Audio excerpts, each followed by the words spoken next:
I want to tag a few people right now because I just got through speaking to one of our sisters that called me with some. This is some crazy, disturbing news, and she asked me if I could possibly come on here and just give a word of encouragement, a word of advice to somebody. You see, and it's right along the lines of what we've been dealing with.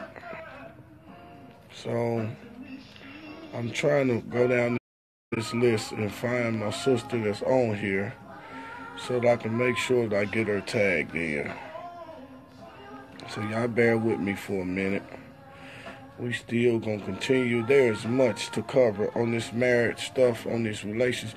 You know what? Because I can't understand it, For you sisters, if you don't want a husband, you know what I mean, just close your legs. Put a lockbox on it. Because you doing more damage. You one of the biggest things that's helping to destroy our men. Because he can't do nothing unless you allow him to do it. And every time you open up your legs, you understand what I'm saying? You make a man fall into some stuff that makes him worse off. And so, we be more harder on our sisters because you are the one to make the choice. See, a man can find you, but that's all he can do is find you. You have to do the rest. You have to open up the door and let him in.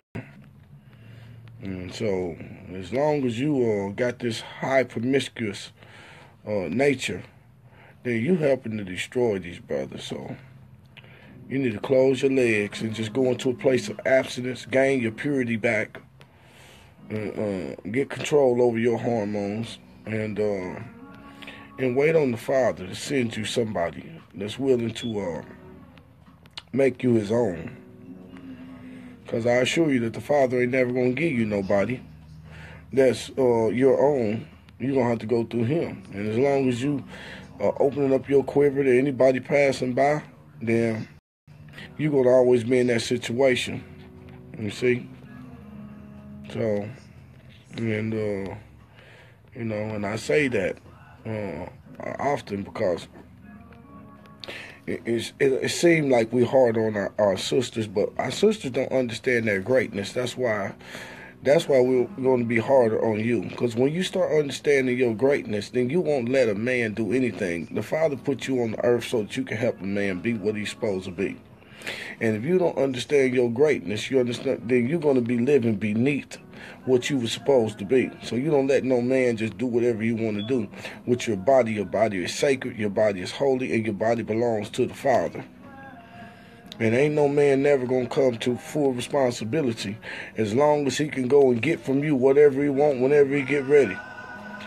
So,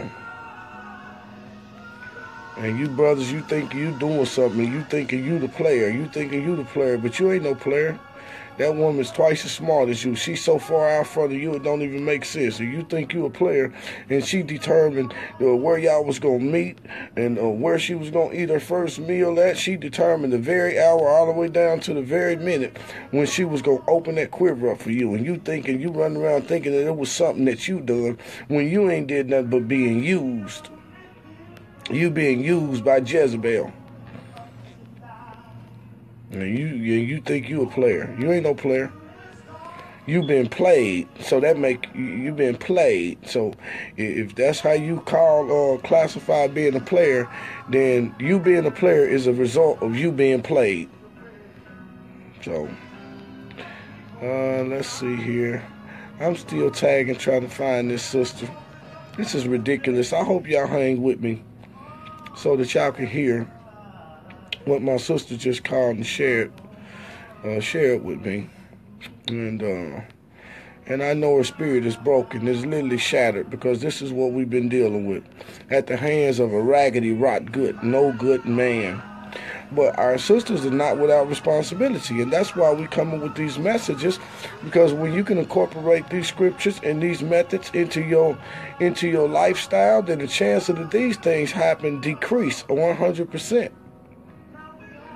Now, if you just got a rebellious spirit and of a rebellious nature, then you might as well just buckle your seatbelt of life up, because you in for a roller coaster ride.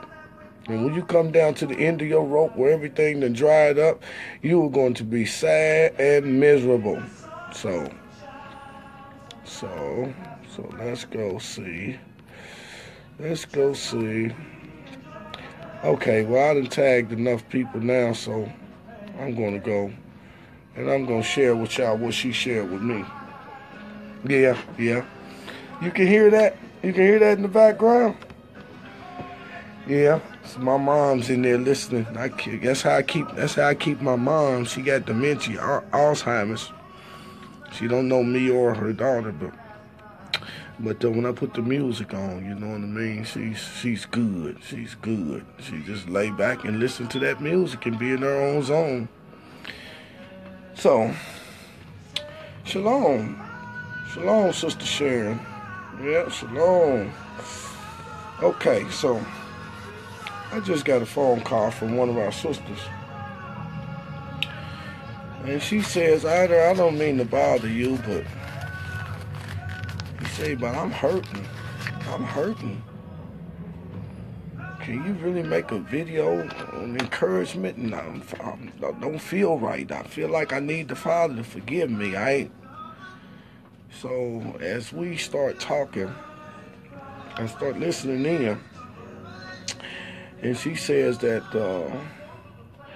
I was speaking with the elder on Facebook, and we were communicating, you know what I mean, for about a year.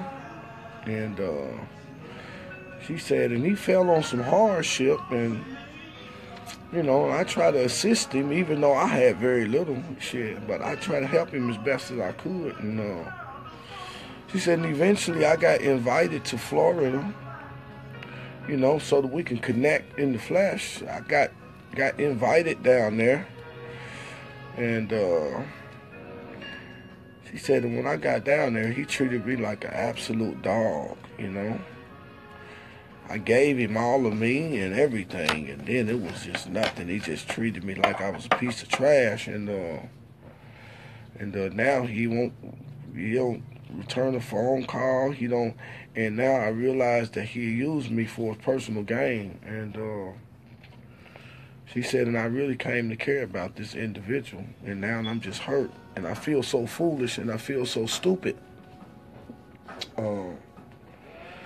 She said, I know it's a level of responsibility for me, you know, so I done did the best I can to do to repent to the Most High. And I'm just hoping that you can kind of give us some encouragement, you know, and if something could be said about singlehood, that we can find some contentment.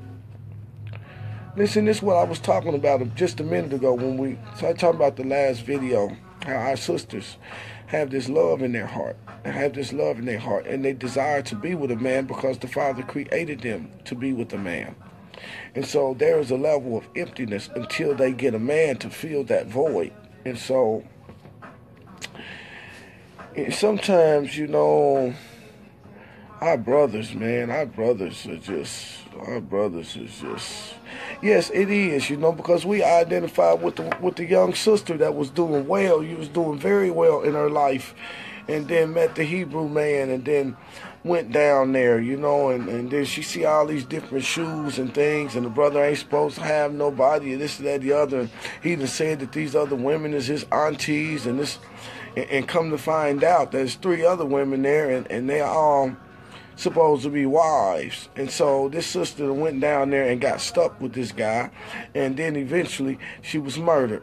A murder took place, you know, a murder of her and a child took place at the hands of one of these people. And so this happens an awful lot now, and that's why we are trying to get these principles in people's hands. See, sisters, if you don't have a man, you have to make the Father the lover of your soul. You have to make the Father the lover of your life. He had to become the lover of your life and fulfill you in all of the areas where a man is absent. Because once you get what he wants for you to have, then you have to be ready to receive a man.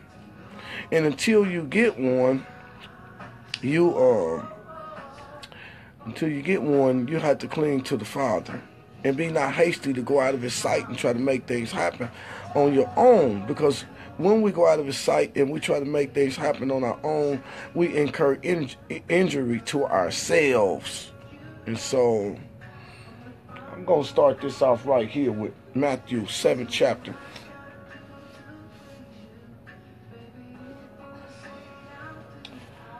Matthew 7th chapter, 15th verse. First thing it says, beware of false prophets, which come to you in sheep's clothing, but inwardly they are as ravenous wolves. You see, everybody out here that's speaking the word of God, that's claiming Hebrew Israelite heritage or even Christianity, everybody that's doing that. That don't mean that they are of the Most High. You know, there are plenty wolves out there that are dressed like sheep. You understand what I'm saying? I mean, this sister said she fell on hard times and began to help this brother out financially and stuff like that, you know. I can understand that. See, that's why I try not to ask people. I try not to ask people for money because I don't really want my good deeds to be evil spoken of. I don't ever want people to feel like nothing like that. You understand what I'm saying? But all these are telltale signs. All these are telltale signs that something is wrong with the individual. Because I'm not going to reach out to no specific sister and ask her for anything. I will come before the whole entire family of Israel and allow whoever within the family of Israel that the Most High chooses to use to become a blessing to me in times of my hardship. But sisters, if a man come to you like that, those are red flags that should go off. Because he should be asking the family of Israel, not singling out a particular woman, you know. He said, you got to beware of false prophets because they dressed up. They wear the title of elder, just like my brothers and sisters call me elder. Well, there's a wolf out there that's wearing the same title that look like me. He might have a head wrap on, he might have a nice beard, he might have a garment on, and so the only way you can't tell the difference between. You can't tell the natures of the animals unless you test the character that is in them. And many times our sisters don't get to that point to where you test the character of men, but you have to test the character of men so that you'll know what's actually up under the garment.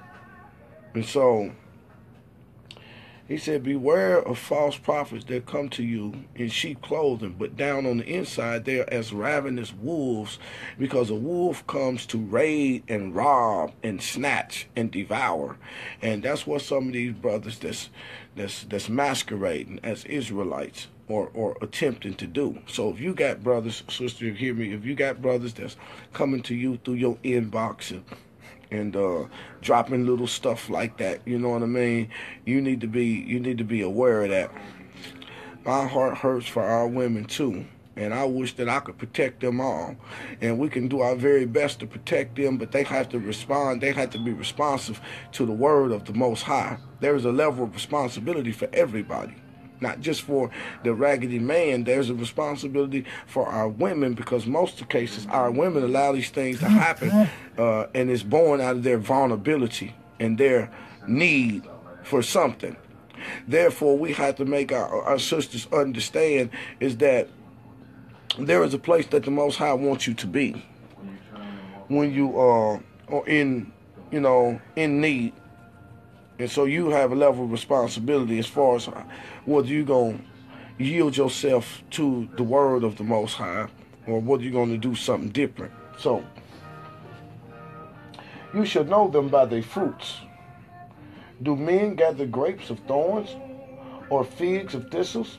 Even so, every good tree bringeth forth good fruit, but a corrupt tree bringeth forth evil fruit. A good tree cannot bring forth evil fruit. Neither can a corrupt tree bring forth bad fruit. See, this is when you start looking at the character of the individual. For the man that truly seeking to serve the will of the Father, he understands the things that are dear to the Father. And the things that the Father cares most about is his people. And for the man that's trying to serve the Father, he must care about the things that the Father cares about, which are his people, his brothers and sisters. And it is not in his capability to bring harm upon the things that the Most High care about, if he truly a man of God.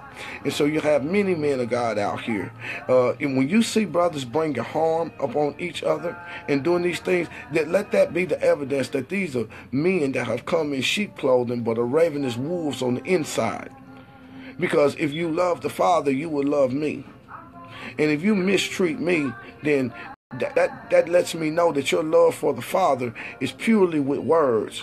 There's no deeds attached to it. So, you know, and now that it has happened to our sister, she can see it crystal clear that she was amongst a wolf.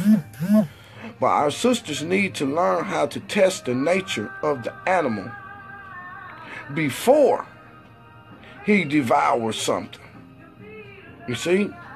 So, you know, and it's a sad thing that happens. What's going on, Kim? Yeah, it's a sad thing that happens, you know what I'm saying? And when a woman find a man that's good for her, you know what I mean, she hold on to him for dear life. But, you know, if you haven't found him, then that's mean that the Father wants you to be someplace else in your thinking.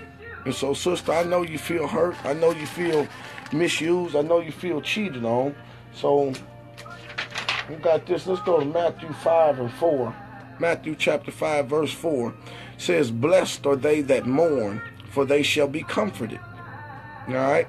The Father will comfort you. The Father will comfort you. But he has to allow you to become a mourner first. And what you're mourning over is you're not so much as mourning over what has taken place where that individual is concerned. You're mourning over the sin that you've allowed yourself to be entangled into. All right? And so the Father's saying is that you'll be blessed because when the Spirit shows you that it's your fault and that you had the power to avert this, but you didn't cleave to me and you went out of my sight and you allowed these things to happen. He said, now you have to become a mourner. And when the spirit of conviction comes and starts showing us our part in it, it makes our heart sad and we begin to mourn over those sins. But the Father said, blessed are you that when you mourn over your sin, I'm going to bring comfort into your life, because out of mourning is a learning of a valuable lesson. So you be encouraged. Mourning is part of the process because that sin had to be exposed, and we have to learn from it. And there's a purpose for it. Let's look at Hebrews 5th chapter, 8th verse. And the rest of you sisters, learn from your other sisters' experiences. Hebrews 5 and 8. Hebrews chapter 5, verse 8.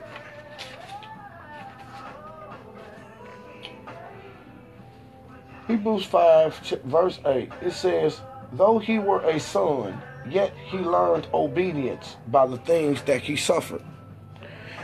You see, sometimes we're going to learn to be obedient when we suffer at our own hands, when we are hasty to go out of the Most High sight and we do things that we know we shouldn't do. You know you don't have no business having no sex outside of marriage.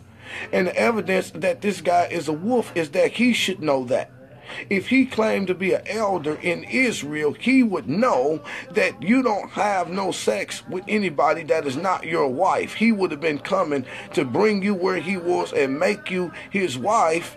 And if he was not ready to do that, then that should have been a sign to you that he was a wolf in sheep's clothing. Because he was coming to do something where his hormones was concerned, and didn't have no intentions on marrying you. And so you got to understand is that when you see men that's operating outside of the biblical principles, they come to tell you what nature the creature is that you are dealing with. Because a good tree cannot bring forth corrupt fruit. And if sex outside of marriage is falling up under the same lines of fornication and being an adulterer, you understand what I'm saying? Then he is a wolf, because he comes to step on the Father's law and raid the chicken coop when he knows he has no business in there. So, but in this case, it said that Christ, though he was a son, he learned obedience through the things that he suffered. And sometimes when we are hasty and we go out of the Father's sight and go our own direction, He allows the decisions that we make to bring a suffering upon us.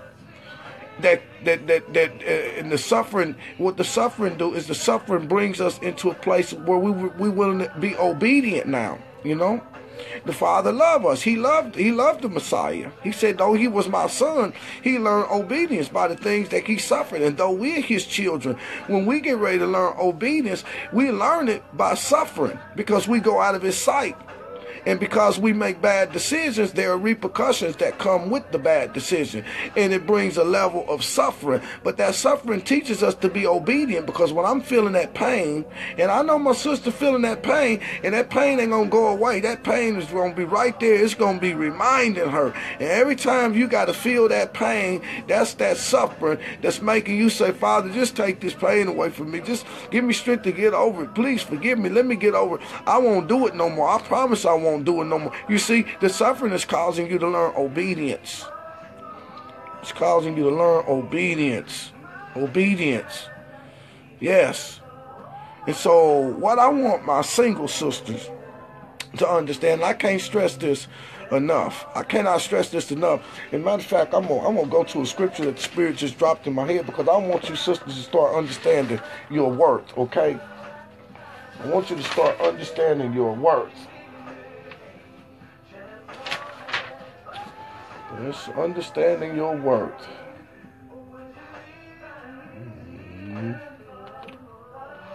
Let me just find it right quick. I'll have it in a second. Okay. I want you to start understanding your worth. And if you're going to understand your worth, sister, you have to understand the different tactics that the enemy used to come against you. But more than that, you have to understand how the Father made you and what He had given you to be great and to be your greatest help for the man. So let's start right here. Genesis 3rd chapter. And it says, and the serpent was more subtle than any beast of the field, which the Lord God had made. And he said unto the woman, yeah, hath God said, you shall not eat of every tree of the garden? And the woman said unto the serpent, we may eat the fruit of the trees of the garden, but the fruit of the tree which is in the midst of the garden, God said, ye shall not eat of it, neither shall you touch it. Neither shall you touch it, for in the day that you touch it, you shall surely die. All right? Now, this is the woman dealing with the serpent. And sometimes that beast of the field, that serpent that's more subtle than any beast of the field, is the one that is bearing the name of the Most High. Okay? Because he comes the Father on his lips. This is what the serpent said. He used the Most High. Have God said? Have God said? He gives you understanding that he has a comprehension of the God that you are seeking to serve. You see? But you have to be able to see through his crafty conversation. You see? And many times we have these slick talking Hebrew Israelite brothers, these slick talking Christian brothers that can come in and use God said, but they twist the word around. You understand? And because we are not versed and educated as some other people were, that's why he said he was more subtle, he was more crafty, he was more cunning, he was more conniving than any other beast. He was slick. He was slick. And I wish that I had my Swedish phone so I could play this music. But I am going to play this music. I am going to play this music. I'm going to put this music in the background right now. But I'm going to take the phone with me. So thank you, Holy Ghost. You need to hear this. So let me put this on right quick. Let me put this on right quick. Right quick. Let me put this on. This is going to be good. It's going to go hand in hand with what we're looking for. Yeah.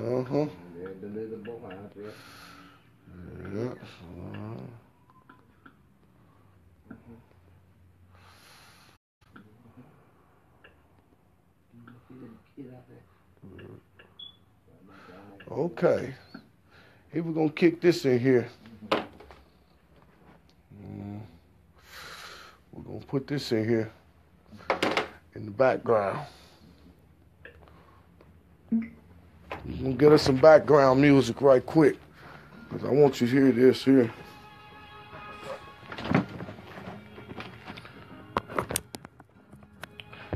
This phone about to blink in 1 second. Let me turn it up so y'all can hear it.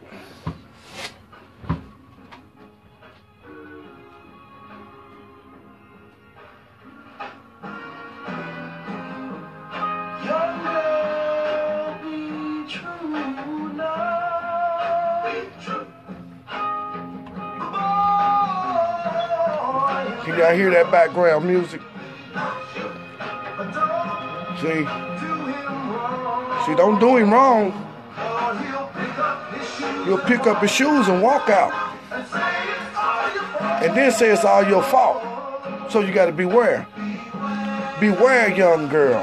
Beware, young girl. Beware, young girl, young sister. You got some brothers out here that fall into this category.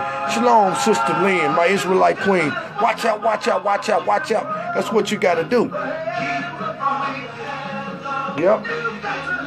See, our forefathers, they understood these things. You know, you have men out here, they slide, they slick, they wicked, and they looking to take advantage of a sister. And you got to know this.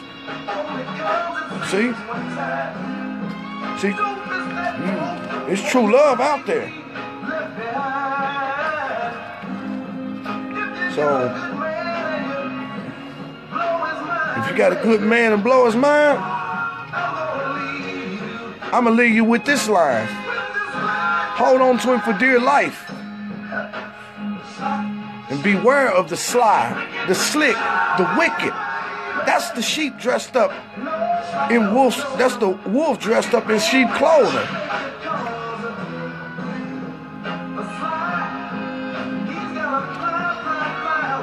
You see, the sly man got a fly alibi. And an alibi is a lie. That's what the sly man do. See, the slick man, he come to hit you real quick, bam, and try to deceive you any kind of way he can.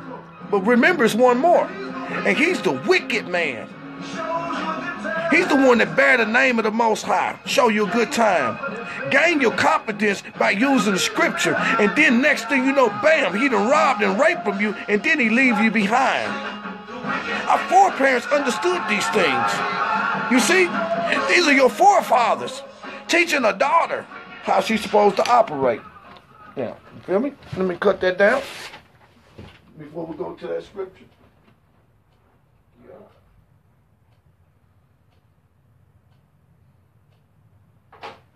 Yeah, you see? So we got to be paying attention. We got to be paying attention because we don't want our sisters to keep on going through the same old thing. You know what I mean? You say you want a good man, you say you want a godly man, but there are some things that you have to be able to do and some patience that you have to exercise, because the Father is saying, why would I give you a godly man? Why would I give you a man that fears me, a man that have wisdom, a man that would care for you, when you ain't even learned how to love the greatest man in the world yet? He said, now why would I give you a man and you ain't even learned how to love me yet? He said, but now you learn how to be content with the Creator, with the one that hold the blessings. And now that makes you able to receive the blessing. Many of us want to receive the blessing, but we don't want the blesser, the one that's responsible for giving the blessings. And when we are hasty to go out of his sight, we suffer for it, okay? So I want to tell you something. This is what the Father wants. And we still want to show our sisters their worth. Their worth, because the Father put you in the earth to help man. He brought you to man. He brought you to us. He said, now you help him be all that he's supposed to be. I'm going to keep reinforcing this. I'm going to keep driving this home, because we have many single women, and you understand that you will remain single as long as you keep spreading your legs. As long as a joker can just come in, before you know it, you out of your panties and you walking through the house naked, you will never have a husband, because the Father ain't going to give you one like that. He wants you to bring your promiscuity and your hormones up under control and realize how valuable you are and how much worth that you have. And real men will teach you what your worth is. Okay?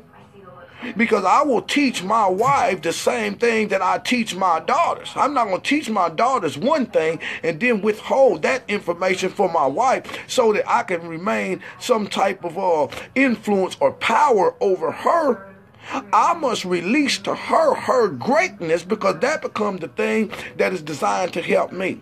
Now, when you understand your greatness, this should change how you walk and how you view yourself and how you interact with men, or whether or not that you're going to allow them to just, like I say all the time, that you don't just lay down and become no trash receptacle for no man's sperm and his impurities that he could just come and dump off into you whenever you get ready. Whenever you get ready, you got to realize that you are a garden, and when you got to be careful who you allow to come and put seeds in you, because some men gonna put seeds in you, and thorns and thistles are gonna grow out of it. That's all of the pain and all of the heartache. So, but you got to be on your guard, and you can't be on your guard if you don't understand your worth. So, I'm about to show you your worth right now. It says, and when the woman saw that the tree was good for food, and saw that it was pleasant to the eyes, a tree to be desired to make one wise, she took of the fruit thereof, and then did eat, and then gave it to her husband also, and he ate. You see, she wasn't content. She got captivated by the created thing when she took her eyes off the one that created it. When she saw, you got to be careful that your eyes don't deceive you, because you can't draw no lines of distinction between anything from a physical eye standpoint. You got to have a spirit of discernment that you can see past what your physical eyes show you. This what trapped our mother up. When she saw all that's in the world is the lust of the eyes, the lust of the flesh, and the pride of life. When she saw that the tree was good for food, she desired to have it. That's the lust of the flesh.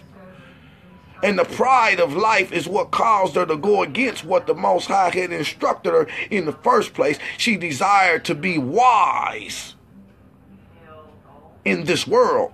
And wisdom of this world is classified as pride. And that's what getting our mother in trouble, and that's what getting a lot of our sisters in trouble. And this is the reason why the father is withholding his gift of a husband from you. Because you will only come in there to that husband and then mess his life up like your mother did with Adam. You see, you will pull a good God-fearing man into something that he has no business being in, because you are that great to him. You got to understand your worth. So we're about to look at your worth now.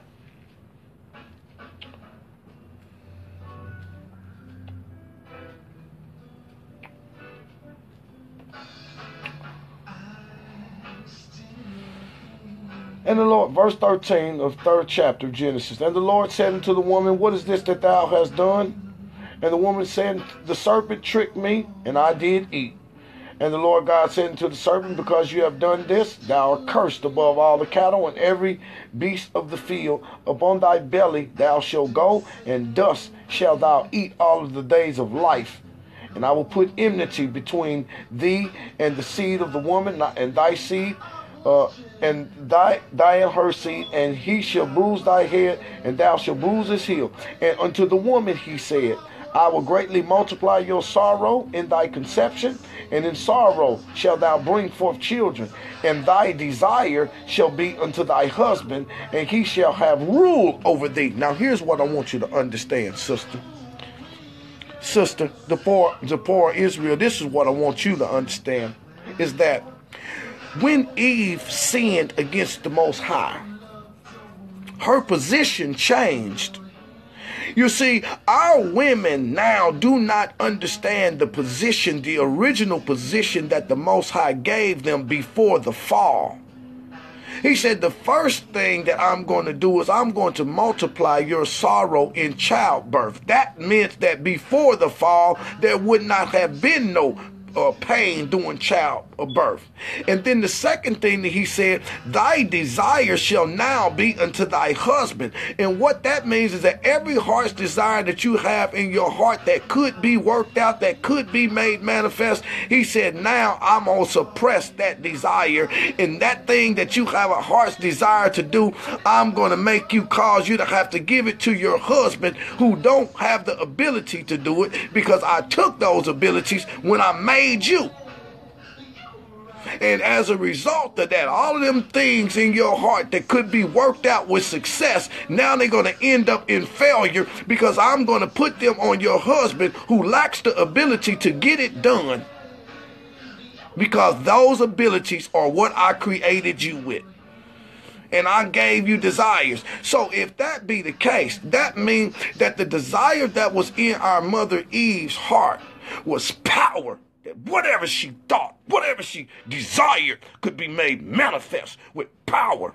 Because that was what the Father had given her to help Adam. And lastly, he says, and he shall have rule over you all the days of your life. If the ruling part, if us ruling over y'all was a result of your failure and your sin and your curse, think of how great your mother was before she fell. She walked in rulership because she was a lawgiver. The Father dropped them things on her and said, here, now go help Adam be all that he's supposed to be. You see how great you are? But before your greatness can come back, you have to accept the responsibility of the failure and then bring yourself up under the submission and allow your husband to rule over you. And when you embrace those things as being part of the thing that caused you to fall, and that's part of your punishment, when you embrace those things and say, yep, the Father said I'm going through this because I sinned, so I'm going to let my husband have rule over me. Then you know what your husband going to do when you're in submission to the punishment that the Father pull on you? He's going to restore you back. And your husband will turn around and say, baby, I know that desire in your heart. I know you gave it to me to work it out. But because you were submissive, your husband would turn that thing back around and now allow your desire to come back and now allow you to start moving in the very principles that you were supposed to be moving in when the Father created you. When you understand that your husband, as a result of a curse, is now supposed to rule over you, and you embrace that, when you embrace that as punishment for your disobedience, then now where your husband would be ruling over you, he comes back and he raises you up because he understands what you was meant to be like in the beginning. And he don't count himself as the greatest person. He looks and he counts his wife as the one that is moving with power and authority. When you go to the book of Proverbs, the 30th chapter, and start talking about the virtuous woman, she does this, she does that, she does that. Her husband sits amongst the elders because of her. Her husband is known in the gates because of her. Everything that going on with that husband was a result of that wife that was playing in the background. So when you understand your worth and you start walking by the scriptures, the Father can bring all those things back. Now let me give you, sisters, so understanding on how you supposed to walk. I got to keep that music rolling. That music sounds good, boy. Got some good stuff coming up.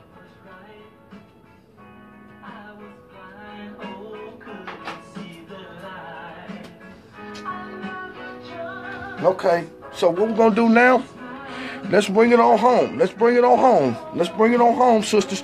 We're going to show you how to maximize where you at in your singlehood, where you don't have no biceps and triceps sitting next to you. We're going to show you how to maximize that time and put the right energy in where you ain't even affected by your hormones because something greater have overrode that. All right? Let's go to 1 Corinthians 7th chapter. Baby, please. 1 Corinthians 7th chapter.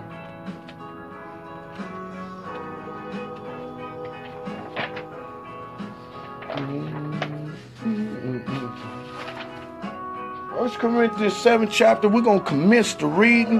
We're gonna we're gonna commence to read at the 29th verse. Can I just pause for a minute and just marinate on that music? Just let that music get down in your soul.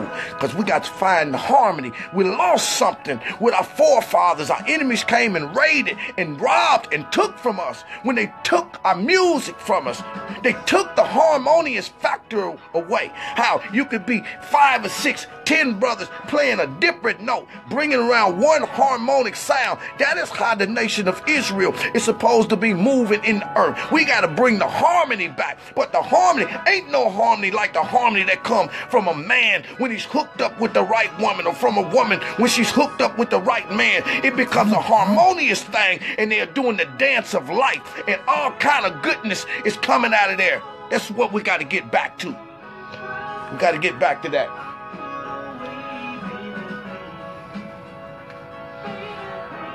Verse 29.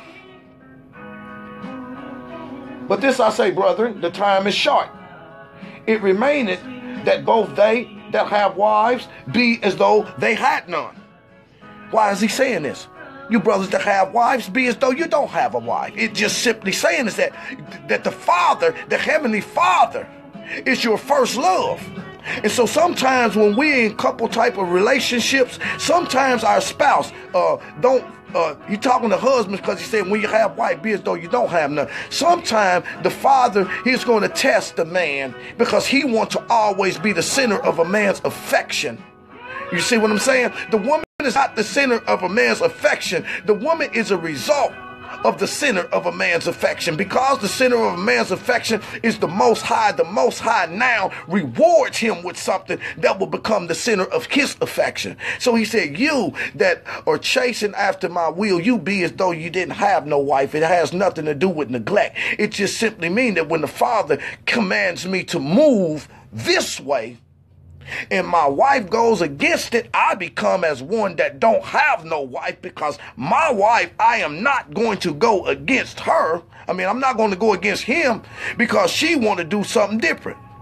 And if Adam understood these principles, we wouldn't be in the situation that we was in, because when Eve ate the apple, didn't nothing happen. But when Adam ate it, everything fell apart. And so he said, be as though you have no wife. If your wife don't understand what I'm doing with you, and she try to get you to go in a different direction, is then that you be as though you don't have no wife, so that you don't transgress against me. All right? Now, but I will have you without carefulness. He that is unmarried care for the things that belong to the Lord, how he may please the Lord. But he that is married care for the things that are of the world, how he may please the Lord. Hold on. Let me get my mama. You ain't going outside, I know, because it's too cold out there. Yeah, I have to keep an eye on the sweetie pies out. Now here it says, he that's unmarried, he cares for the things of the Lord, how he might please the Lord. This is to my single brothers. He cares for how he might please the Lord. That's how he uses his time. He don't have no wife, and so he had made the Father the love and the center of his affection. And so he spends time trying to do things that causes the Father to smile on him. He ain't trying to fornicate. Even though he got those same type of feelings, he stayed connected to the Most High so much that now his hormones are being overridden because he's seeking to please the Father. He said, he that is unmarried, he seek for how he might please the Lord with his life. And this is what you have to do when you're single. You have to stay connected to the Most High. Okay? He said, but to the married one, he seeks how he might please his wife. You see the difference? You see the difference? Because even while in this midst of trying to please the Lord, he got a wife to be responsible for that don't always understand what's going on. And sometimes he can be seeking to please the Lord and get interrupted right in the middle of everything because his wife is acting up or don't want him to do this or don't want him to do that. You know what I mean? And ultimately, many men, just like Adam did, because they have wives, they don't get the work of the Most High done in the capacity that they would get it done if they were single, because they they got to answer to her. She got to know where they going. That's in my case. If some brothers invite me to Florida and to go here and go there, if I was single, I don't have to ask my wife. I don't have to be concerned about what she got going on. I don't have to be concerned about none of that. You understand what I'm saying? I don't have to be concerned about none of that because I'm single. I can do what I want to do. I ain't got to ask nobody no questions. I'm free. If I want to go, I can go. If I want to go here, I ain't got to worry about checking in, calling them. I ain't got to worry about nobody calling me because that's what wives do. My wife don't call me every so often. When I'm out of the house, every so often I'm gonna get a phone call from her, and even if I ain't doing nothing, she got to make sure that I'm all right. You know what I mean? She got to make sure that I'm all right, and she always gonna interject something in there for me to do while I'm out doing what I'm doing, cause that gives her a sense of control. She got her hand on me, even from a distance. Babe, can you go?